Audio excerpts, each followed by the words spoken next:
people are afraid at Warner Brothers, and I'm hearing the people at CNN are afraid for their jobs. That's Mr. One Man, whose entire goal, I don't know what Mr. Zaslav's politics are. I couldn't care less. And his philosophy is, I don't care either. I don't care what my audience's politics are. I just want to give them what they want. And that's going to be shaking up an industry that sees itself as the arbiter of information and of truth. Live from the bunker, Monday through Thursday at 1 p.m. Eastern, only on Sci-Fi For Me TV.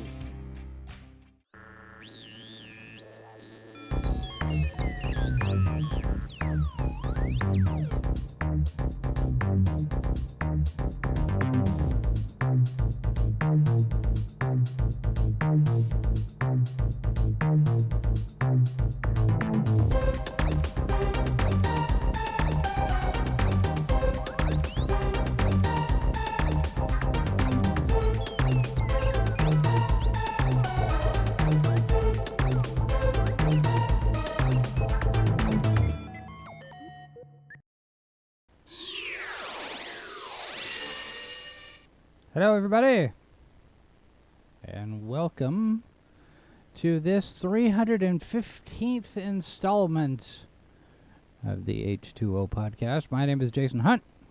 And I am Timothy Harvey.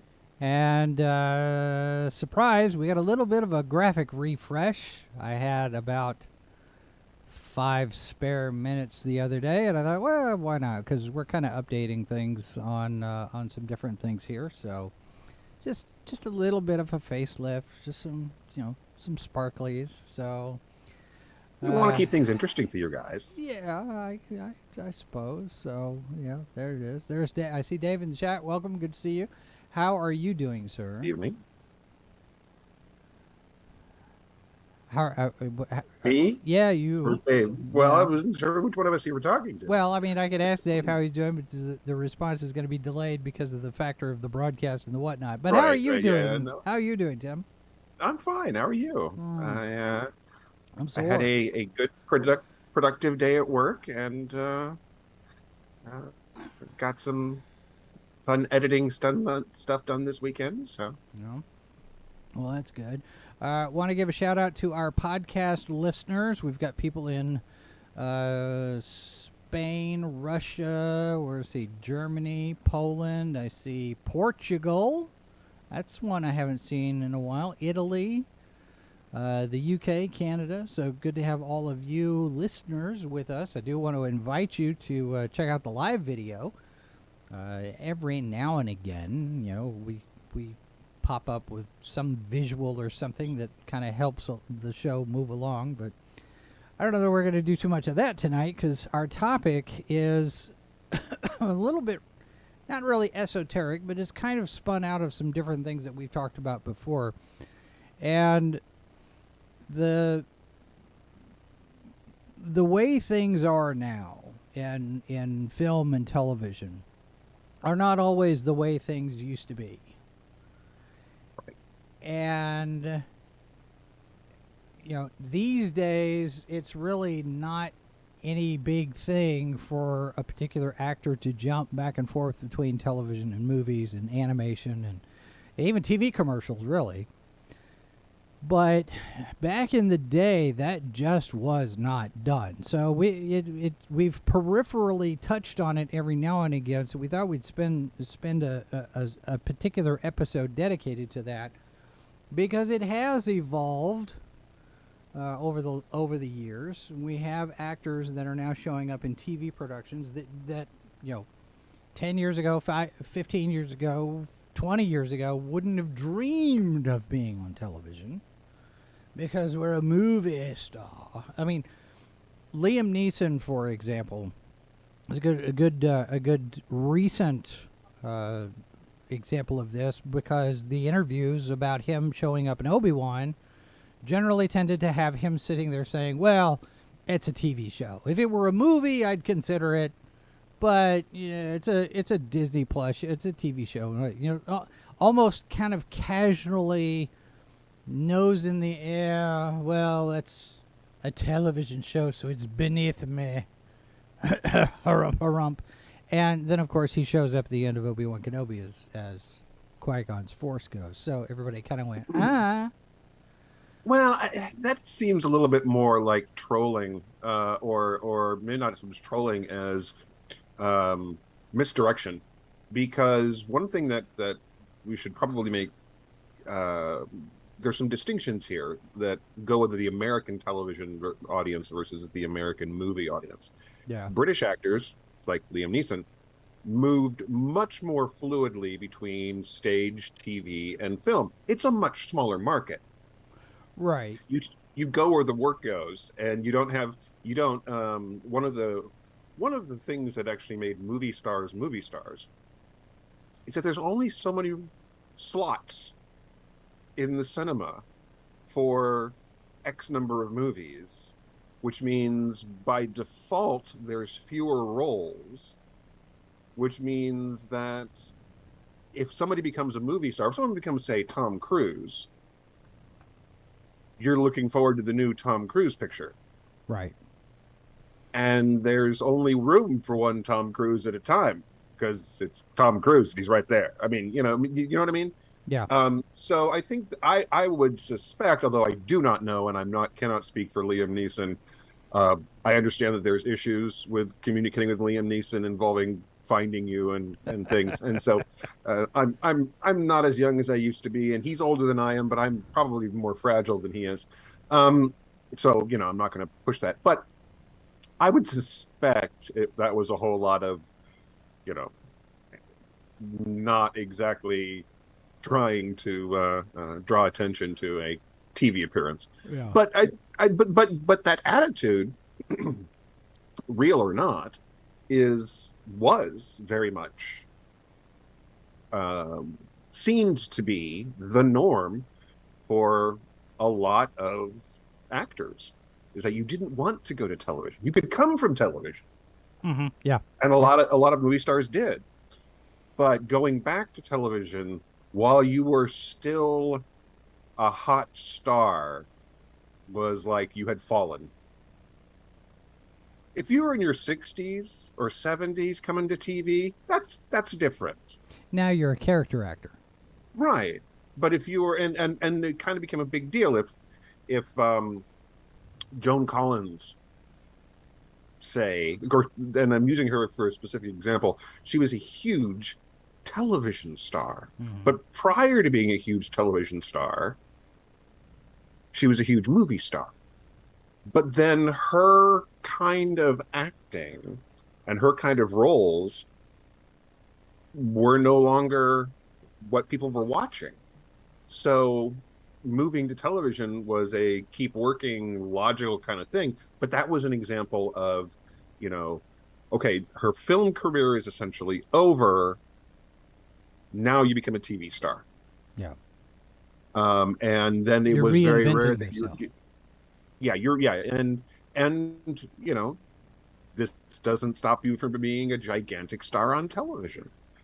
But it was for a long time, it was very much, and a large part of that comes out of the fact that before there was television, there were the movies. And movie stars were like, from the 1920s on. Mm-hmm. And, the stars changed, but the idea, you went to see a Rudolph Valentino movie. You didn't care what it was about. It was Rudolph Valentino. It was the guy from The Sheik. That's why you went to see, that's what it was. And then, of course, even then, you went from these are amazing silent stars, and then suddenly sound comes along, and some of them got out of the film industry and moved back to theater, a lot of them, because they didn't have voices for audio. Right. Who was it? Who was it that had the higher pitched voice? Was it Valentino? It might have been Valentino. I can't remember. But yeah, I mean, it was just you hear a voice come out of if you don't ever hear the person's voice and you just see their face. Mm. And it's an interesting reversal now, because I was just thinking about this the other day. There's a podcast that I listen to. What is it? Unsolved Mysteries They've got an unsolved murders um, sub spin-off series of their unsolved mysteries main series, Right. and it's it's the kind of thing that I can listen to and work at the same time. I don't have to concentrate so much on it. And I but you get this idea in your head of what these people look like. I'd never seen a photo of them. And then so I went to the website and went, what do these guys look like? And I was like, huh. Not what you He expected. looked, well, he looked kind of like I expected, which made me realize I was thinking of him as this like sort of almost, and this is not a slight to the guy, but it's almost like a generic TV actor look. And he's Hmm. done television, and he's a not just a voice guy, but he's done, but he's not like, you know, extraordinarily unique looking. Whereas I thought she would be older based on her voice, because to me her voice sounds like a lady in maybe her 50s or 60s, and I would say that just based on appearances, she's not that old. So I'm like, oh, okay, that's interesting. Well, and Dave makes a point here about comparing BBC to some of the network television stuff here in the U.S. The costume dramas and that kind of thing, because like you were talking about with the difference between film and TV and stage over there. A lot of times you get staged productions on television. That Mhm. it's and we see this sometimes with Fathom events, for example, where Right. you'll have the Nutcracker in the movie theaters for a couple of nights, or some great plays, great experiences, the Metropolitan Theater or whatnot. Benedict Cumberbatch and Johnny Lee Miller did Frankenstein, Frankenstein. Was it two-man show with Frankenstein Yeah. 10 years ago now, something like that. Yeah. Yeah. And they switched roles. So one was the doctor and one was the monster, They'd flip. then they'd flip it. And Yeah, of I course, think this I think it would be fun to take our one of the things that we've wanted to do for a number of years is do radio dramas. Maybe we ought to contact Fathom Events and say, hey, you know what? Here's what we can do. You remember that thing called Alien Voices? Kind of like that, only not as expensive. And see what happens, maybe. right. I don't know, right? Well, and John Delancey has said he's willing to sell the license to anybody who wants to produce it, just not him. So Right. we've got a Well, it shot. takes a lot of work. Takes a lot of work. So you're saying there's a chance. There's a chance. Exactly. But I mean, it's that kind of thing where you can use relatively unknown people for voice work, because you're looking for the voice. You're not necessarily looking for the presence or the character or the physicality or anything like that. And voice acting gives you an opportunity to open up to people playing certain parts that they might not otherwise play. Oh, right. I mean, yeah, there's so many actors who have just the kind of have these amazing voices, and you get a description of the character maybe in the audio production, and that's this description, or the character from another medium. Yeah. And you get that image in your head, and then you see that person, and it's like that's who's making that sound, that amazing, that incredible voice. Right. There's a and to be honest, I have gone after a big audiobook listener, and we've talked about this before, but I've actually picked up books based on the voice actor who's doing the reading. There's a British lady named Moira Quirk who I think she's got an amazing voice, and so I have found other books by her, and I'm like, stuff I would not normally pick up, just because it would, not that it's a bad book or it's even something that's outside a genre that I like. It's just that I would have to go hunting for it Sure. to find it randomly, right? Yeah. Not an author I recognize, but because of following her voice to another book, I've come across some really fun books that I think I would never have come across if I was just like, wandering up and down an aisle. These are things that wouldn't necessarily get end cap placement, right? Right. So, Well, and along those lines, I remember what was it? I think it was an RV commercial that was one of the first to use a celebrity voice, because Tom Selleck ended up doing some stuff for the RV travel community. And before that, you didn't have really a whole lot of actors doing TV commercials, because you had your movie stars, you had your I act in movies, and television was beneath them, and then you had your television people, and TV commercials were beneath them, because and then all of a sudden people realized just how lucrative it could be. Was, oh, I've just got to stand in a booth for 10 minutes and read this thing, okay.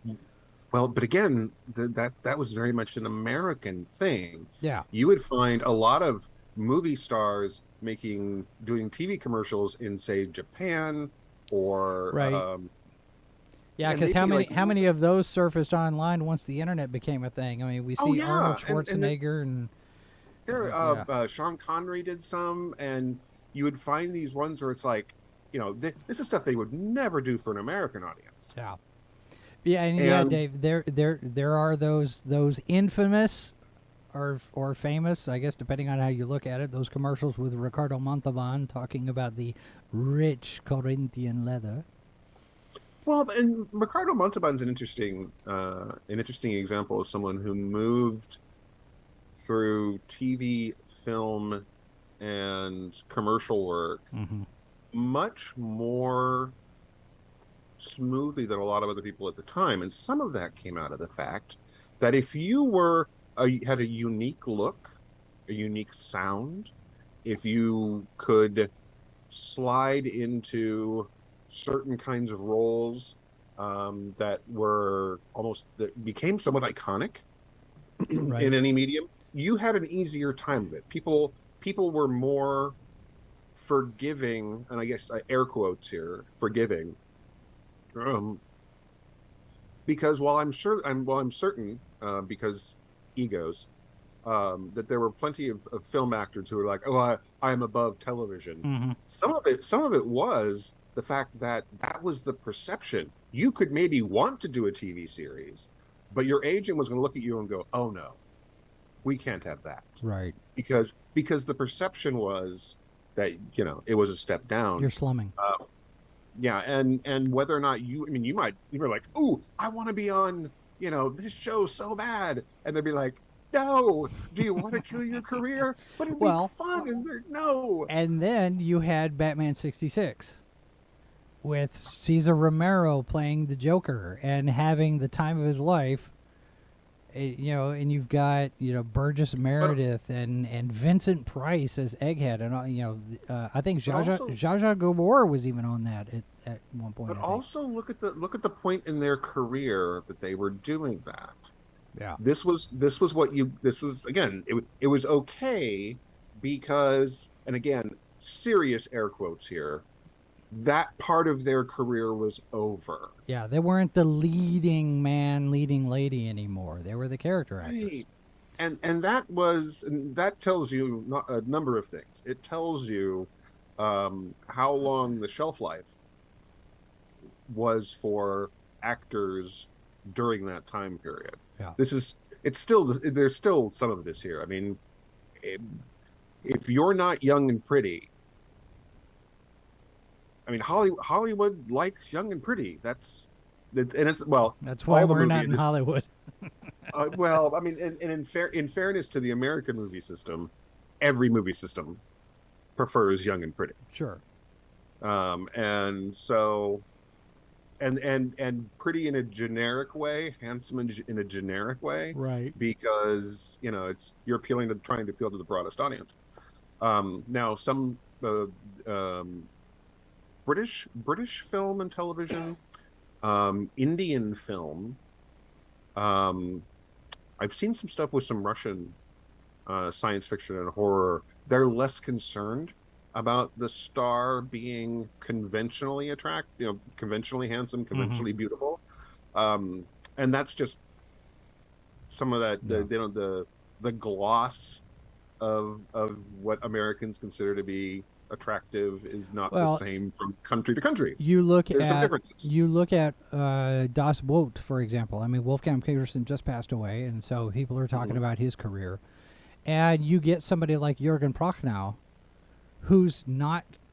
I mean, he's rugged looking, and I mean he's a good looking guy, but he's not your square jawed Sean Connery, Pierce Brosnan, Tom Cruise type.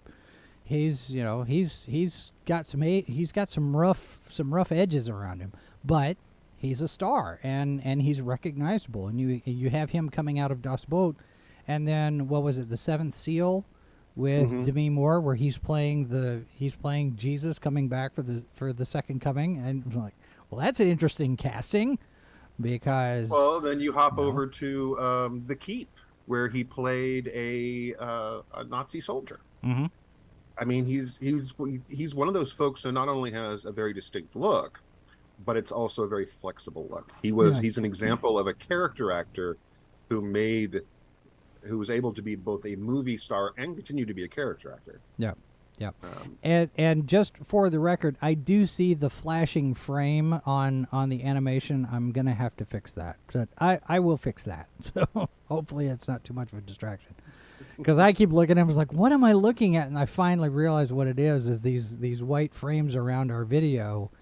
I guess is not the same length as what I set for the background video. So there's this flash, this one frame at the end of the loop where it disappears. I'm like, oh crap.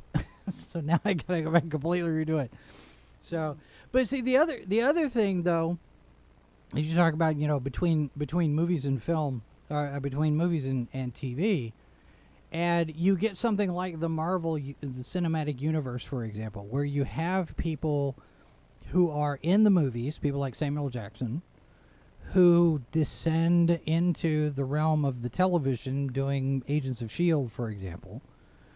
And then you have actors, serious actors, who have made a career of doing these really meaty, meaningful, chew the scenery, really get in and dig into those character movies, like Robert Redford and Glenn Close and Michael Douglas, and they start showing up in these movies. And the first time I thought, Michael Douglas? well, And I heard, you got William Hurt, you have, but when Robert Redford it got added to a call sheet, I thought, no, they're pulling our leg. But it's their careers are so well established at that point that they can do this kind of thing, and they can can sit there and they can say, well, sure, why not? I mean, it'll be fun for the grandkids. That's always what we hear, right? I mean, Glenn Close sits there and says, they told me I had to do it. well, I think that some of that comes out of the fact that when you are playing, especially, and of course, people who do voice work have much more flexibility here. But for your film and television actors, it's very, very easy to get typecast. Oh yeah, And the expectation once you become known as a serious actor, um, the idea that you would do something like a superhero movie is people are like, no. And you're like, but I want to do a superhero movie. And yeah, their agent goes, okay, let me explain why you're famous. Okay. But there comes a point where, I mean, Robert Redford at this point in his career, who would tell him he can't do it? yeah. Who would really have the, Well, he, the flip side of that is how many filmmakers making a cape movie, making a superhero movie, a comic book movie, how many people would sit there and say, I know Robert Redford would be perfect for this? I mean, You just don't go there. Well, yeah, and it comes back to the typecasting again too. Yeah. I think that and I think that there's, um, it's all part of the same thing, really, for the difference between film and television. Remember, of course, that Bruce Willis, um, became a movie star with Die Hard, Mm-hmm. and when they were casting that film, people were like, "You can't cast Bruce Willis in this movie. The He's moonlighting that. guy? He's the moonlighting guy. Yeah. He's this the smart aleck, with the receding hairline on moonlighting. Nobody wants to see that in a movie. Yeah. And Well, then, of course, you flip that, you've got Sybil Shepherd, who was established movie performer, actress, mhm. in moonlighting on TV. Like, what's Sybil Shepherd doing there? Because Well, she had what was that movie that she did with oh, the one that actually established her, but she had the affair with the director, and I can't even remember what. yeah, it I was. gotta remember off the top of my head. 'Cause Well, she was young. there's one of the ways, obviously, to go to TV from films is that you were at that air quotes again. A lot of air quotes this episode. That I stage. should have a counter. I know, that stage of your career, but there was also, if you were a movie star in a genre that was no longer popular, it wasn't you, it wasn't your performances, it was the thing that made you famous, Yeah. stopped being the thing. Yeah, like So westerns. what westerns, disaster movies, although disaster movies moved over to the television, and then of course a lot of those movie stars whose roles had gone away found their way to TV disaster movies. Yeah. Which for a while was a great place to see some of your favorite old movie actors. Well, and you have, like Star Trek, for example, where you have these people who essentially became stars on television after the fact in syndication, but they had been typecast because of Star Trek. And you have, books like These Are the Voyages that detail out all of the efforts that they made in order to get away from Star Trek. I mean, Shatner was doing summer stock theater. Nimoy had gone to Broadway and was doing everybody's doing all this stuff, and Star Trek was done.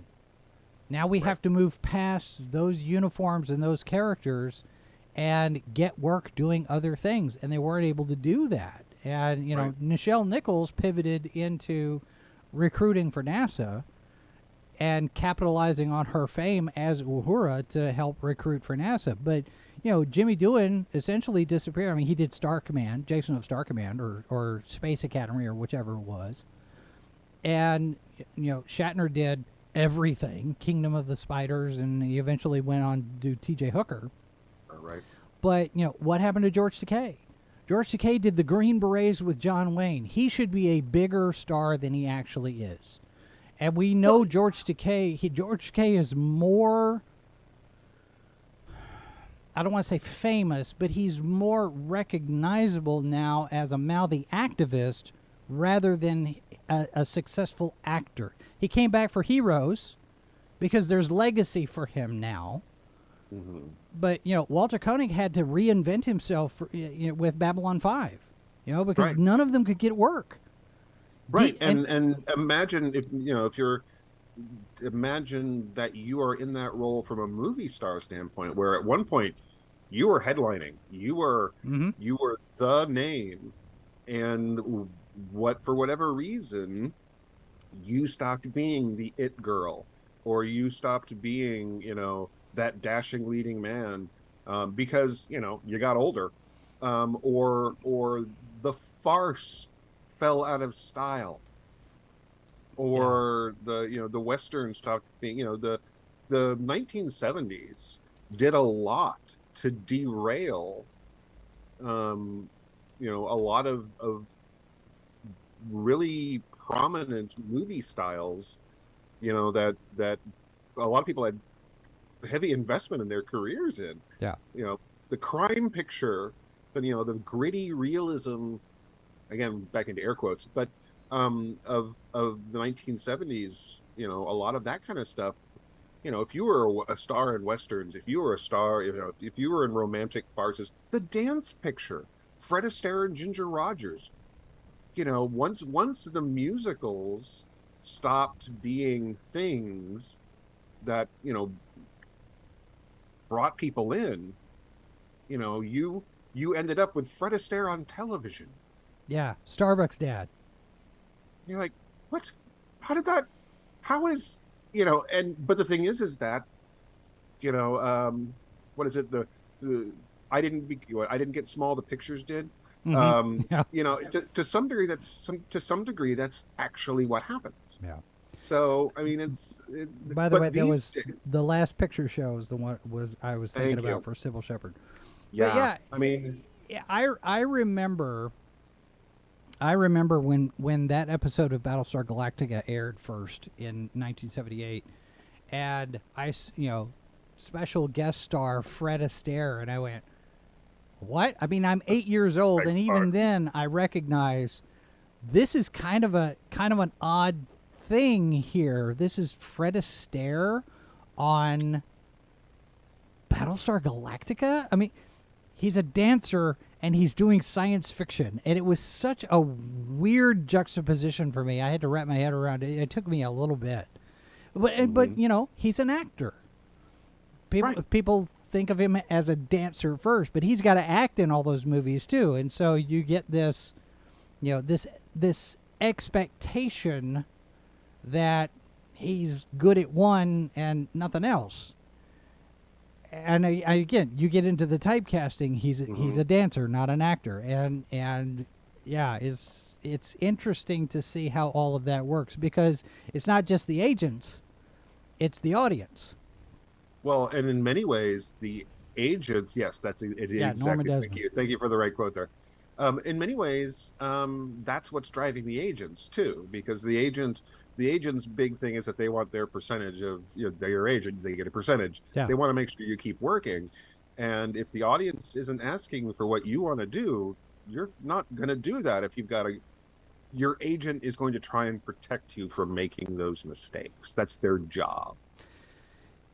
Yeah, how successful they are. Well, but at the same time, you look at something. I mean, we've talked a little bit. We've talked a little bit about Sylvester Stallone. We got this Samaritan movie that's coming up here pretty soon, right? It's on Amazon. Mm-hmm. And again, he's at that point in his career where he can do these kind of things. But you also look at when he did Copland, and everybody was so surprised that he took that role. And if I remember correctly, I could have this wrong. I'm old and I've slept.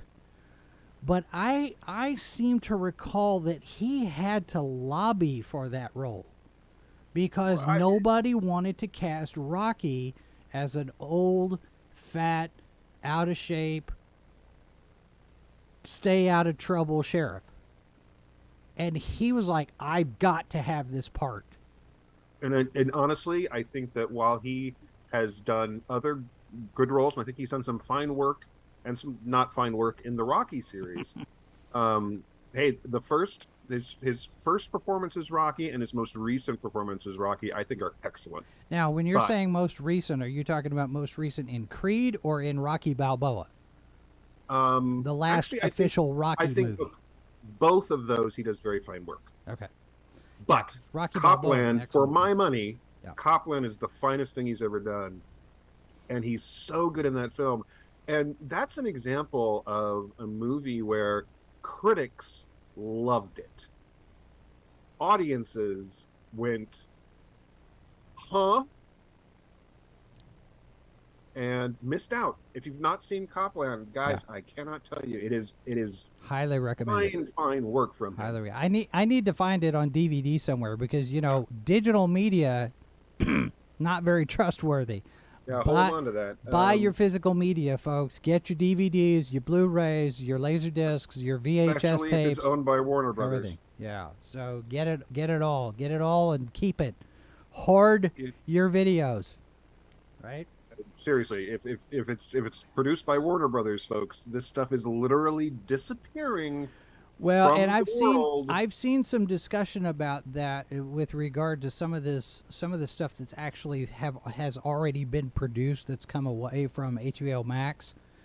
That there's some discussion that this is not a permanent thing, that it's moving to like physical media or home video or something like that. Right. The biggest issue So- there seems to be that the people who actually produced that product were not informed it was going to happen. And Yeah, so and there's a whole lot of not the one thing that we can definitely say right now that Warner Brothers is doing well, Warner Brothers Discovery is doing very poorly, is communicating. I had heard something along the lines of they were supposed to get told, and something happened to A week after the fact Yeah, that it happened. Yeah, somehow, somewhere, the message got dropped. there's a I can't remember his name. He's one of the creators of one of these animated series that just disappeared. And he wrote a long description. Okay, here's what I know. Here's how people are reacting.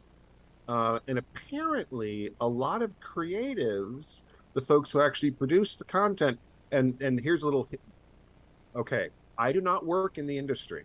Okay, but generally speaking, ticking off the people who actually make the stuff that you want to sell might not be a good idea. I'm just saying.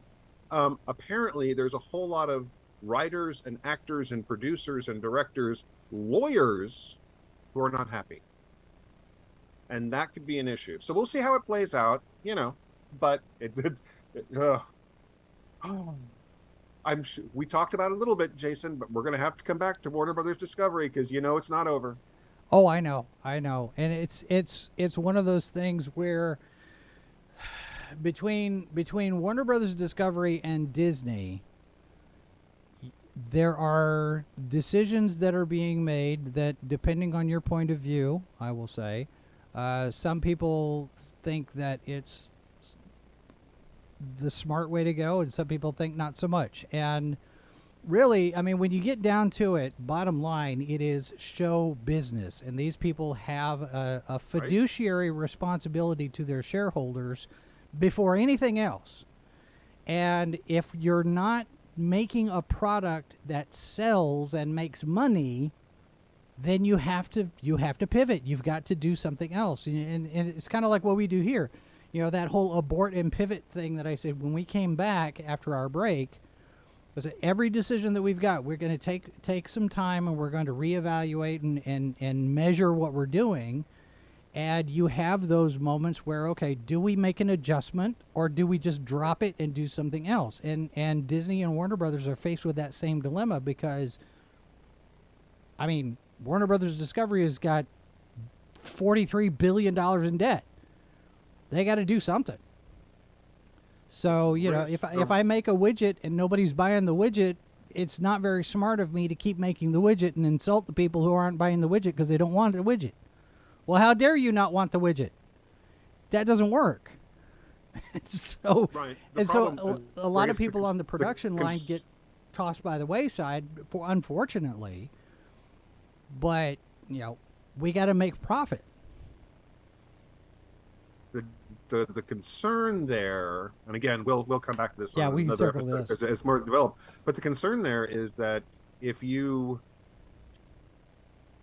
screw over your talent enough, and again, this goes down to communication, right? The people, the actors and the producers and the directors and the crews, they know it's a business. They're aware of that. But if you're not communicating with them, if you're just sitting there going, we've canceled your movie even though it's in post-production, we've yanked all your animated content off its platform, and you don't talk to them about that before you announce it, you're building some bad blood between you and that company. You're not the only game in town. True. It's not like back in the studio days, and this loops us back around to what we're talking about. Back in the days of the studio system, where when you were under contract for a movie studio, they basically owned you. Mm-hmm. Yeah. And they would, and the thing is that you could get traded, literally traded to another studio without being consulted. And they would go, yes, we decided that you're going to go over to the Warner lot. But I'm with MGM. Yeah. No, we sold your contract. Or you have a contract with MGM and Warner Brothers wants to use you for something, so they get to borrow you. Right. And you get this special dispensation between the studios that allows this character, this actor, to work for another studio, even though he's under contract with the one studio. Yeah, we make a deal that allows him to do the other one. And, Right. I mean, that's one of the reasons you, why you got United Artists, because Mm-hmm. Charlie Chaplin, Lillian Gish, all those they sat there and said, we don't want to work that way anymore. Well, and it went on for a long enough that you could have somebody like Humphrey Bogart, you're under contract to make X number of films a year, and you don't get to pick those films. Mm-hmm. I mean, there's what Doctor X or something like that, is Humphrey Bogart's horror picture, Yeah. and it's like he plays a mad Humphrey Bogart plays a mad scientist. Okay, I mean, I've seen it. It's a movie. It's a thing. Yeah. He's got a cool streak in his hair. It's very dramatic looking. Yeah. But it's also a film I've seen and I've never watched more than once. And I own Casablanca. I own The Big Sleep. I own the Big Sleep DVD, which has the multiple versions of Big Sleep on it. And I've watched both of those films a lot because they're great movies. Yeah. But and Dave, you're right. Back in those days, the studios did own the theaters up until when was it? 1927. When was the Paramount decision? It was later than because 27. You're still looking at that's Cabinet of Dr. Caligari came out in 27. So you're looking at the 30s, 30 something. Yeah. Well, and even then, I mean, you're looking at the change, and this is something else we should talk about at some point, is the way that movie theaters used to be owned versus how they're owned now, because you had much smaller chains. Yeah. And the you would not get an Evil Dead produced today the same way that Sam Raimi was able to produce the Evil Dead and get it out into theaters when he did, because that movie theater structure doesn't exist anymore. Right. When I was in college, so this would have been 88 to 92, and then I stayed in Manhattan, Kansas for 3 years after college. I worked for a movie theater for a good chunk of that time. And there were two theaters in town. Both were one was the big well, thank you. One was the one you got the big pictures at. One was the smaller kind of art house thing, owned by the same theater chain. And because we were the only theater chain in town, we showed all the releases. Plus, we had room left over to sit there and program smaller pictures in there, which a lot of places don't get the opportunity to do. And we were the only. It was a small chain, about 10, 15 theaters, and we were the only theater in that chain to show Jurassic Park, because in those days the smaller theater chains would bid. If you had multiple theater chains in the same market, you would bid with the studio to get that big picture. Mm-hmm. And the guys who ran this theater chain hated to do that. They did not want us to pay any more money than they ever had to. So we were the only ones that got Jurassic Park in the entire chain. So it's like, well, okay, Yeah. we'll take it. Yeah. Well, and you've got an interesting question here from Dave asking about the whole division between TV and film on the other side of the camera as well, because you did have some of that. I distinctly remember when Apple made the 1984 commercial with Ridley Scott. and everybody was like, wait, Ridley Scott made TV commercials? Of course, Ridley Scott started in TV commercials. And, you know, of course, at that time, he's got Alien under his belt, and he's this well-known movie director now, and he makes this TV commercial for Apple, for Macintosh, which aired officially, bought and paid for one time. People seem to forget that part because it's always included in these compilations, the best commercials of every time, all time, of whatever, right? And it's all online. You can find it in various different places. But Apple hated that commercial. Did not want to run that commercial. The board of directors were at a point where they had decided they were going to not run the commercial until it was pointed out, we've already spent the money for the Super Bowl time and we don't have anything else. So it was one of these by default, well, okay, just run it once and then bury it. And they had no idea what it was about to do. Right. Well, and sometimes there's another thing for our list. Yeah. The films and TV shows that people thought were not going anywhere. Yeah. And of course, you know, I mean, there's a little film about fighting in space that falls into that category, among other things. Right. Or that guy who acted in comedy films who he's going to make a superhero movie. What? Right.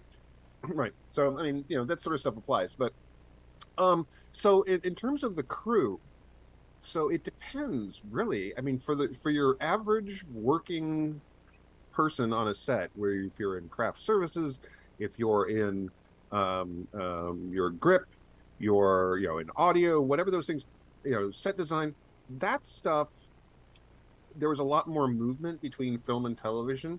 But when you got up into your cinematographers, yeah, what we call costume above the line, yeah, you saw some of that as well, and some of it did come back down to you know, some of it came to skill set, right? So, and you saw this with Star Trek V. Yeah, is that when William Shatner directed that film, he directed it, and it was shot like a TV show.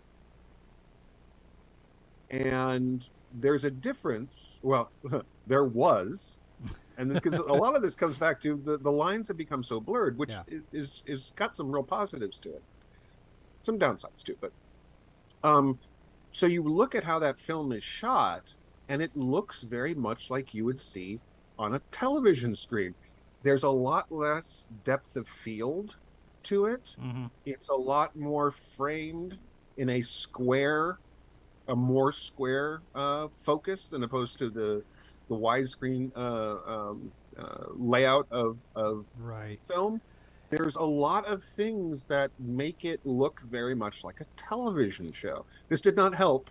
Well, the other thing, I remember listening to Shatner's audio commentary on that film, and he actually talks about coming from television to, and now he's directing a movie. And one of the things that he found restrictive about being on the Star Trek sets was the fact that you're on the Star Trek sets. Mm-hmm. And you're in this fixed location. You know, with TV, you can get outside, you can run and jump and have your car chases and whatnot, and, jump on top of a bus. For Star Trek, you're on the bridge.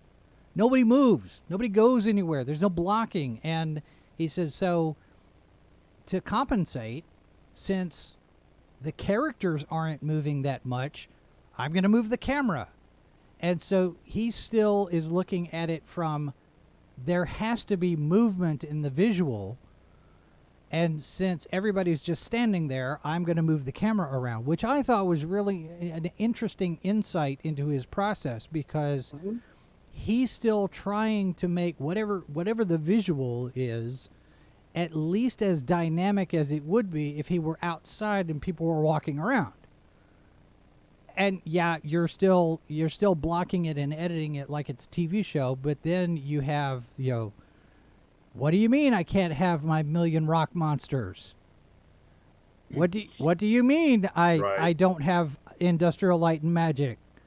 You know, I Right. mean, So he was hampered all through that production on stuff. Oh, there's no question. There's no question. But I also think that one thing that we all took away pretty solidly is that William Shatner is not necessarily the person you would go to ask to direct a feature film.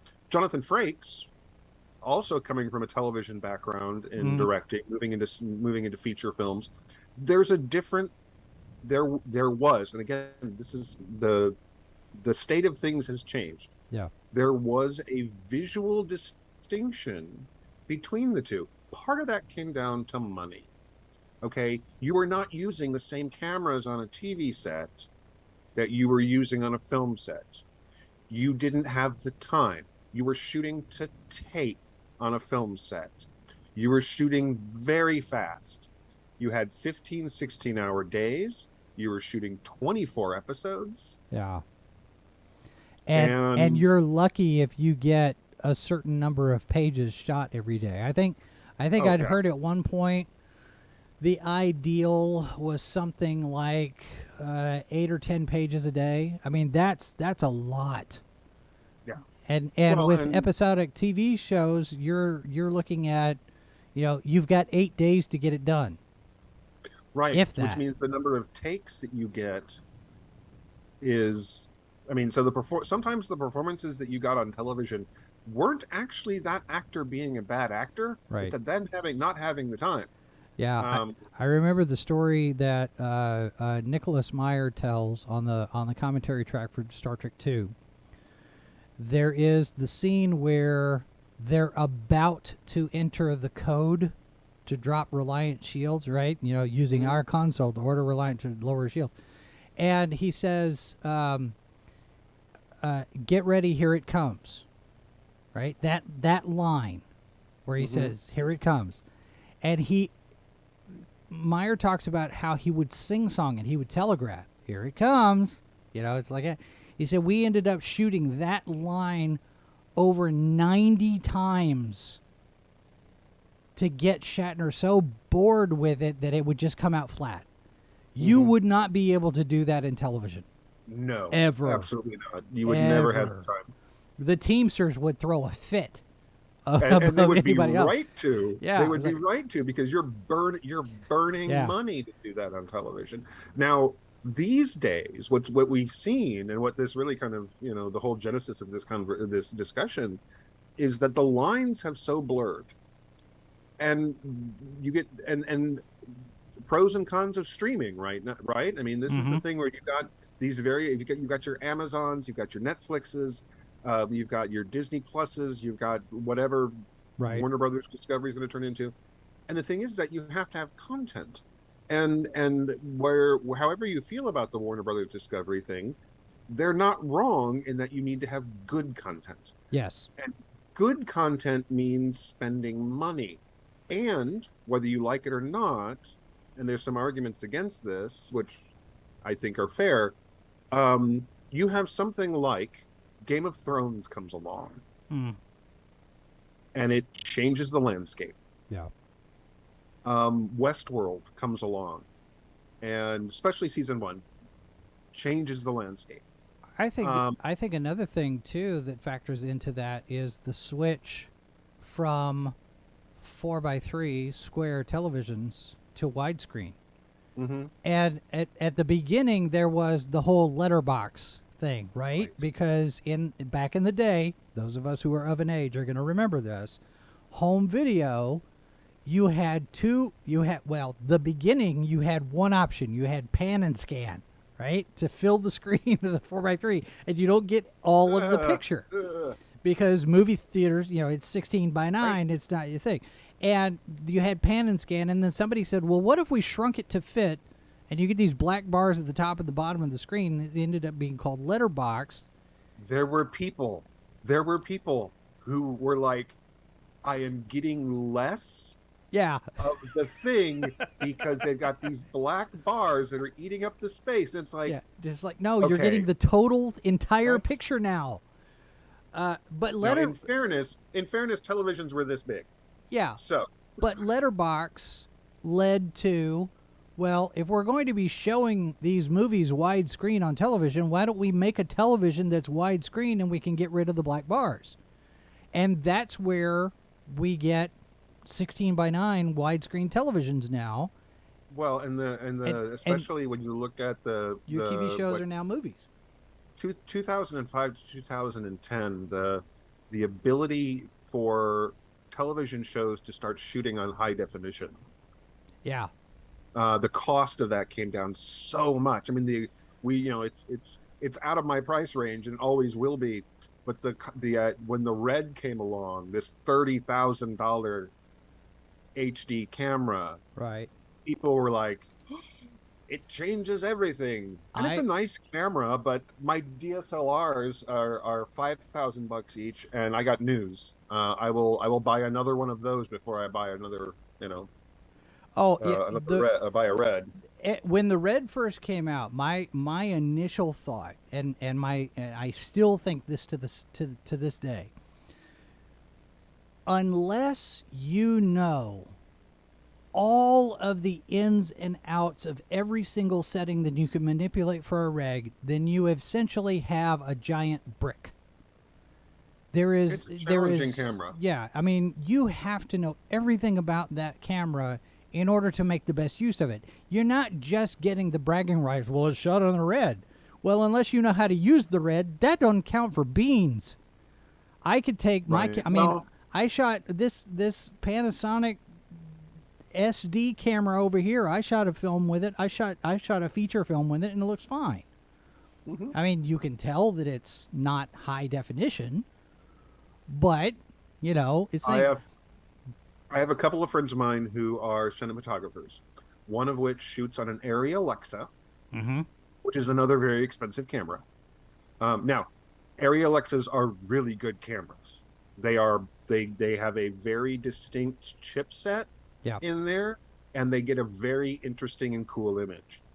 But I have long said that I want this cinematographer to go do some sort of challenge thing with another cinematographer I know who has a high-end DSLR, who makes beautiful images with that camera, because we're looking at a $6,000 camera and a $20,000 camera, and quite frankly, both of them make gorgeous images. I'd love to see what that would actually go up as, like a real head-to-head competition. It's the garbage in, garbage out principle. I mean, the stuff that's shot on a camera, and I've said this before, you and I have talked about this before.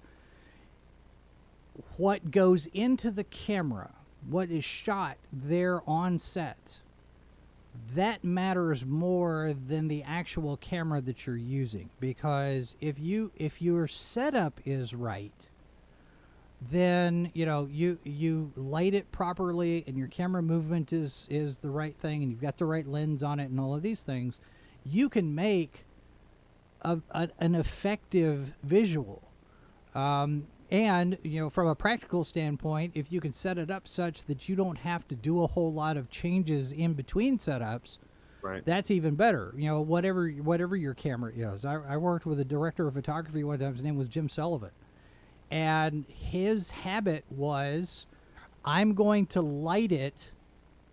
I'm going to take extra time at the beginning of the setup, and I'm going to light it in such a way that I can move the camera anywhere and I can shoot this scene. Right. So you take the time and you get one setup. And then maybe, okay, I moved the camera over here. Maybe I've got to tweak this light just a little bit, fudge it over here, and feather it down this way. You're not taking 30 minutes to an hour to change your lighting setup every time you move the camera. Right. And that makes a huge difference, not only in terms of the amount of time that you're taking, but also the consistency of the shot. Because if the lighting never changes, your camera goes one place to the other, and there you are. But you mentioned the digital, the HD stuff. There was a TV show. It was a soap opera. And this was 1995. I was working at an ABC affiliate when this show came on. It was called The City. And Morgan Fairchild was in the cast, and it was one of those ABC daytime things, and we had it.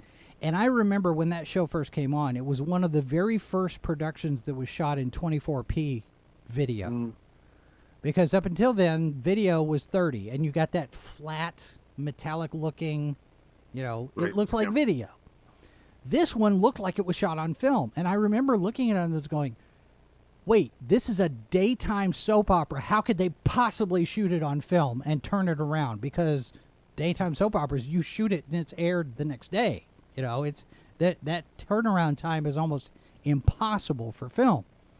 Like, how are they doing this? So we looked into it, and this was the beginning of the 24p movement, where your video cameras were now shooting at the same frame rate as film, which is why video started looking like movies. And that cuts down on your cost and again starts to blur that line, because now you've got little independent small filmmakers who can take these little DSLRs or these SD cameras like I've got here with this Panasonic, and it's got a 24p setting, and I can get it and it looks like movie. It looks like film, and you're shooting to tape. There was a big deal made about an episode of House where it was involved a building collapse, and they had people trapped underground. I remember, yeah. And it was the kind of setup you literally could not do with the TV cameras that they were using up until the DSLRs became a thing. And so, but here's this camera that is this big. Yep. It's got a really, really shallow depth of field. So you're looking at a block that's this large that suddenly you can put around a corner and do a thing with like a rock in the way, and here's something, stuff you literally could not do. And at the time, I think people were really, really impressed with the visual effect, but it's so ordinary now that it's really, really easy to forget. At the time, it was fairly cutting edge. Oh yeah, it was the talk of the town. It was like, look at what they were just about to do. Look what they could do. And then now you've got how many cameras set up in the cockpit of the F-14 for Top Gun? Oh yeah. Well, but of course, you and I both remember when the GoPros came out. Yeah. And it's like this is an HD camera that's the size of a pack of cigarettes, for crying out loud. Yeah. This thing is tiny, and you were getting, now admittedly, the terrible battery life, but yeah, right. But you could do stop motion. You could do stop motion with it. You could do time lapse with it. It was a game changer. It was again breakthroughs. Yeah. So the technology has gone a big way, but looping back around, yes, HBO series Band of Brothers. Band of Brothers really made a huge impact on blurring television standards and film standards. Now, of course, because Band of Brothers was essentially a television show. It was an episodic series. It was a mini-series. Mini-series, yeah. But it was... Then you go back and you look at something like North and South, or Roots, or some of these big event television that was broadcast on the networks back in the day. The budgets on those were much, much higher than standard television budgets. They were shot like movies. They looked much better because, again, we're shooting on a different schedule. We're not worrying about, we don't have to do everything in 8 hours for a 45-minute show. We can spend 2 months or 3 months shooting this thing. It's the similar principle to what we're talking about now, shooting direct for streaming service. Right. Instead of shooting a movie to go theatrical, we're just going to shoot this for Disney Plus or HBO Max or whatever. Same kind of thing. Right, but now we have this idea that and some of it is the scale, right? So the idea of a 24 episode series makes most TV producers twitch these days because cost and time. Yeah. Now you can spend the same amount or more, honestly, in almost every case. Right. You can spend that a 24 episode budget in 8 episodes, have every episode be far better produced financially, and you're not dealing with the time crunch and the realities of some of these shows' production schedules. Turns out people would wait 2 years in between a series of Game of Thrones. Turns out people would wait 2 years in between a series of Westworld. Yeah. And they'd come back and watch the next season. So the idea that you had to have something new every year for a television show also didn't hold up. I mean, and there, whether or not that's maintainable, because now we've got so many different options. I wonder if that's going to be something that is not going to fall away.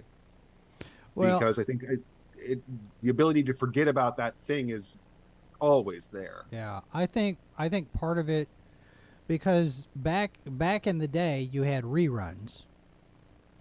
Now it's a streaming service and it's available on demand. You can watch it whenever. So yeah, while we're waiting for season 26 of Stranger Things, I can go back anytime I want, and I can watch the other 25 seasons of Stranger Things on Netflix because it's still there.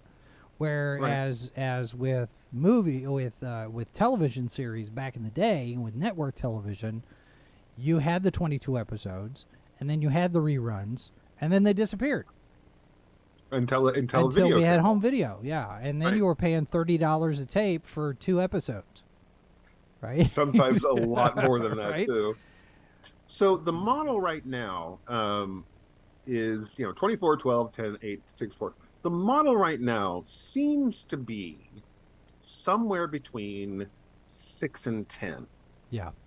Seems to be the sweet spot that people seem to like right now. And I think that we saw this with the Marvel Netflix shows, is that I think overall, with the exception of Iron Fist, all of the shows were really well done, and at least one episode too long. Right. Yep. Agreed. I mean, you and I talked when Luke Cage. We're like, this is a really good season, and then you sit there and go, but there's so much filler. Yeah. There's that one was 2 episodes too long. Yeah, and it's such a solid show, and you're like going, okay, can I re-edit this for you guys? Could I cut out the? Because I mean, and I think the 2 shows that didn't feel like that overall was the first season of Daredevil and the first season of Jessica Jones. Right. Those seem to be pretty close to working out in terms of the schedule, but Marvel was doing like 13 episodes, 12 or 13 episodes per these shows, and they were. I think what you run into was the first season, because it was all brand new. Mm-hmm. And here's the story we want to tell, and they do the breakdowns, and they figured, okay, well, this one's going to take us 12 episodes to tell, or it's going to take us 10 episodes or whatnot. And since that became the first season, and it did so well, that's the model. Again, Hollywood learns the wrong lessons, right? Well, season 1 was 12 episodes, so season 2 has to be 12 episodes. Well, we don't have enough story for 12 episodes, so let's stretch it.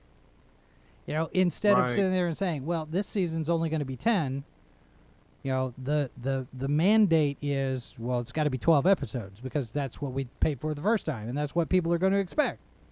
Well, and therein lies the part right there, is that people are going to expect. This is we're at that point, of course, where fan reaction, it's like, wait a minute, we only got 10 episodes. Last season was 12. Yeah. And in fairness to the fans, sometimes if you and I saw this a lot too growing up, is that if the show got, if you knew this show is going to be 24 episodes and they broadcast 18, mm-hmm. and then those other episodes didn't show up, even if they hadn't said that they canceled the show, they canceled the show. Yeah. And so there's if you're old enough to remember that, there's part of you sitting in the back of the mind that season 2 is 2 episodes shorter. Is there going to be a season 3? Even though, or when you don't get, when you don't get the expected announcement and the big network presentation, it's like, well, wait a minute, they didn't mention XYZ show. Is it coming back? You get that and too. now of course the model is to wait until just about you've had a heart attack about your favorite show before they announce it's coming back, or they wait until San Diego Comic-Con, you get a Hall H presentation, and okay, the show's coming back. Right. And this can be, and unfortunately it's become very, very clear that it's not just the audience who's often waiting, it's the folks who are making that show who are going, I don't know. But people, there's a stream of people asking Neil Gaiman if there's going to be a Sandman season 2, and he's like, I don't know. I'd love to be able to answer your question. Yeah. I don't have an answer because they don't tell me until they tell me. It's like the Orville. People want a 4th season of the Orville. Renew the Orville, and nobody. Tom Constantino doesn't know anything. Seth MacFarlane doesn't know anything. And a lot of times you'll have, it depends on how many people watch on the streaming network. Now it's on Disney Plus. So, they look at numbers, and again, it's a business, and you've got a fiduciary responsibility to deliver a product that people are going to buy. And popular or not, if it's not doing the numbers, it gets canceled. And we've seen that I don't know how many times. Yeah, and that's the tug between the folks who want to make something that is entertainment and the folks who want to make something that is going to make the money. And this is not a new challenge. This is not a new issue. This has gone back since there was the first set of publishing. Yeah.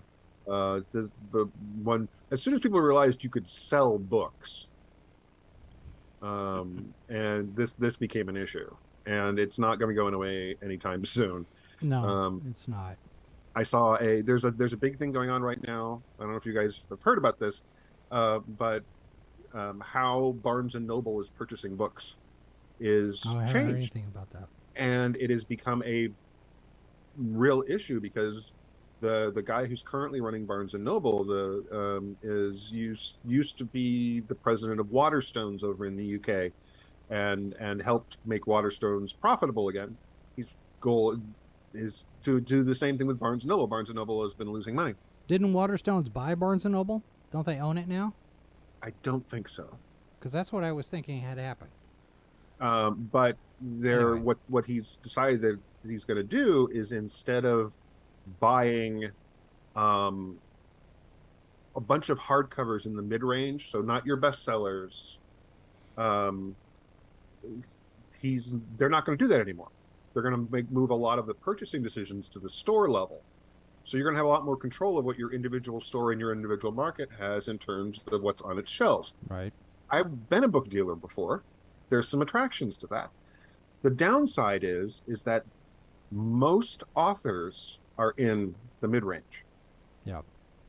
And if you're in the mid-range, the challenge is for you as an author, especially if you're a new author, is that your competition for promotion is much more difficult. You're not competing against Stephen King. You're competing against everybody who's at your level. And if you're new, your level is lower end of mid-range, right? People don't know enough about you to want to buy your book. So this becomes a challenge for to a lot of people. Look at this as the publishing industry just shrunk for the range of authors you can get. He's saying, no, if you want it to be that way, you can do that. But what I'm telling you is that the store level, you can focus more on those mid-range authors for your store. Yeah. Now, that sounds nice, there are some real problems with that because of purchasing power and leverage and things like that. But it's interesting because just like with film and television, the business model shifts over time. Right. I was around when the internet was going to wipe out the bookstore, not just the mom and pop shops, but Barnes and Noble and Borders were concerned. And rightly so, because it almost did. I mean, Borders is gone. Yeah, but that's not what killed Borders. What killed Borders was a bunch of incompetence at the top. 10 years. 10 years I worked for Borders. They were a good company once. They shot them. They old yellered the company. They took it around back behind the barn. We'll have to circle back to this particular topic because we're actually already over our hour. Well, and you know, the blurred line between film and TV. I mean, Dave was asking about, you know, when we talk about TV, we're also talking about streaming. You could probably even extend that analogy out, not just TV and streaming, but also video platforms like YouTube and Odyssey and Rumble and all of those video platforms that Reuters says is full of hate and racism and whatever. And I thought, hold on, we're on those platforms and we're not doing any of that. But it's not YouTube, so it's terrible. You know, that's the narrative now from Reuters. I think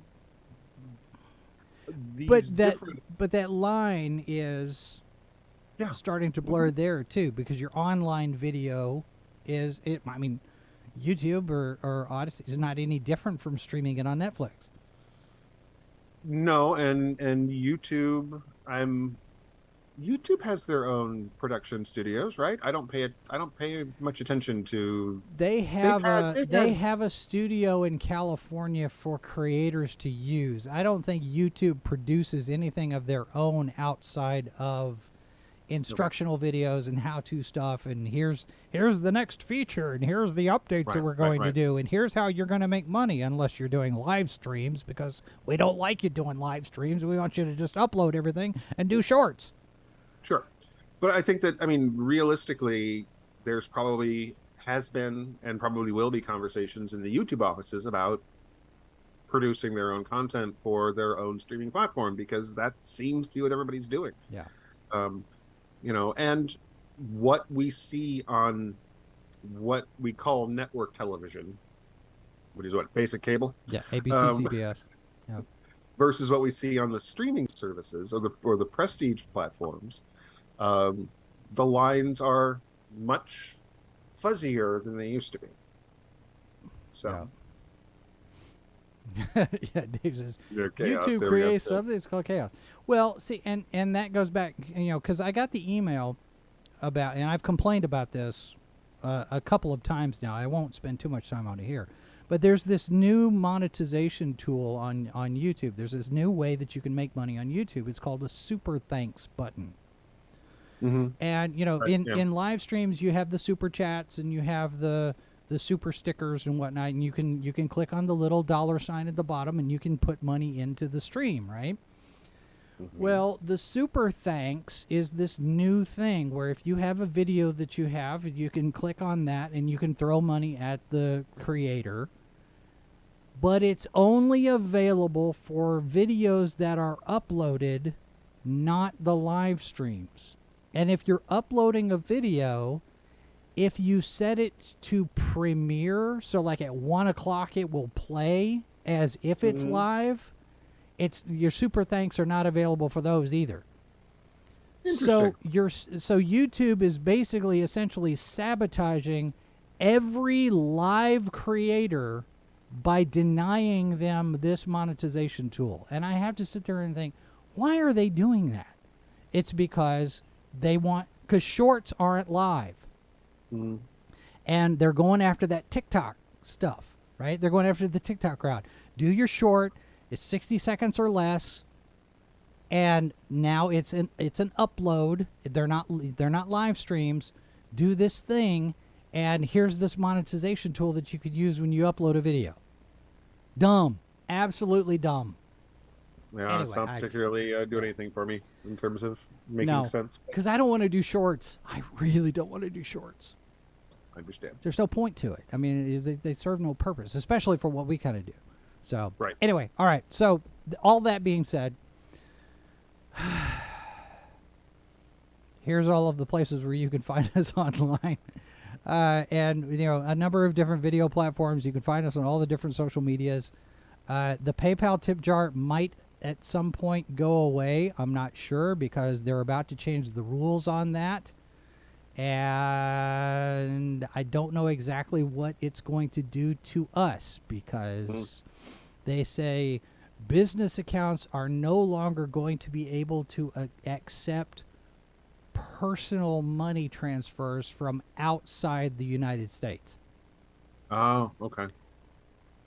Okay, what does that mean? I guess people who are living in Canada can't give me any money because I have a business account on PayPal now, and how is that going to work? So I sent it over to the money guys, and I was like, how am I reading? Am I reading this right? Does this say what I think it's going to say?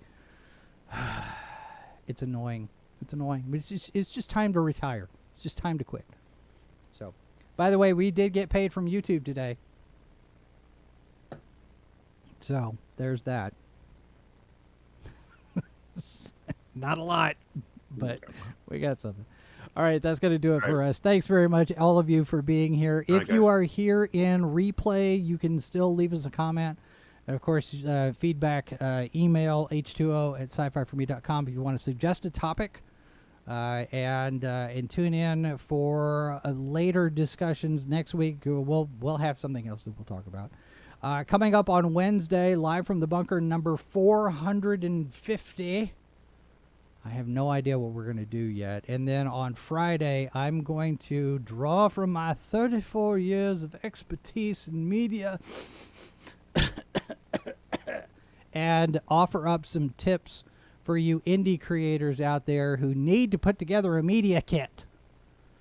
And I'm telling you now, you need to put together a media kit. So I'm going to go through a list of some things that you need to think about for that. That'll be on Friday, live from the bunker. Ranker Pit tomorrow night. So we've got a full week. So tune in for all of that. Make sure you have your notifications turned on so you kind of know when we go live if YouTube decides to tell you. But we do have a schedule. So anyway, there is that. And we'll be back to do this all next week. Thanks very much for being here, folks. Bye, guys.